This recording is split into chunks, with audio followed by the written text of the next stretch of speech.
મહેસાણા એ division police station વિસ્તારમાં લૂંટના 3 ગુનામાં સંડોવાયેલા આરોપીઓનું પંચનામું કરવામાં આવ્યું। એ ડિવિઝન પોલીસ સ્ટેશનથી તોરણવારી માતા ચોક સુધી સરઘસ કાઢ્યું। એ ડિવિઝન પોલીસ સ્ટેશન વિસ્તારના લૂંટના 3 અલગ અલગ ગુનાઓમાં સંડોવાયેલા 2 આરોપીઓનું રિકન્સ્ટ્રક્શન પંચનામું કરવા માટે 2 આરોપીઓનું એ ડિવિઝન પોલીસ સ્ટેશનથી તોરણવારી માતા ચોક સુધી સરઘસ કાઢવામાં આવ્યું। ડીવાયએસપી કચેરી ખાતે લૂંટના કેસમાં ઝડપાયેલા આરોપ બાબત પ્રેસ કોન્ફરન્સ યોજાઈ। ચાલુ લૂંટ દરમિયાન રીઢા આરોપીના મુદ્દામાલ સાથે પકડી પાડતી મહેસાણા શહેર એ ડિવિઝન પોલીસ મહેસાણા ટાઉનમાં અલગ અલગ જગ્યાએથી લૂંટના પ્રયાસ કરીને ફરાર 2 આરોપીઓને મહેસાણા શહેર એ ડિવિઝન પોલીસે ઝડપી પાડ્યા।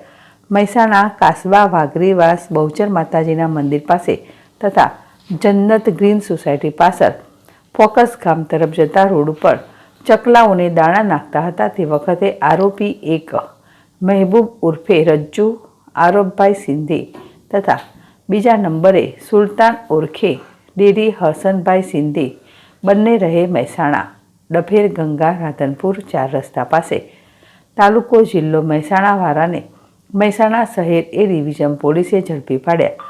આરોપીઓ પાસેથી રોકડ રકમ ₹2000 તથા મોબાઈલ ફોન નંગ 3 તથા 1 સરો તથા 1 એક્ટિવા 2 વ્હીલર કબજે કરેલ છે। આરોપીઓનું એ ડિવિઝન અને બી ડિવિઝન મારી કુલ 13થી વધુ ગુનાહિત ઇતિહાસ ધરાવે છે। ભાવિન ભાવસાર, ZSTV, મહેસાણા।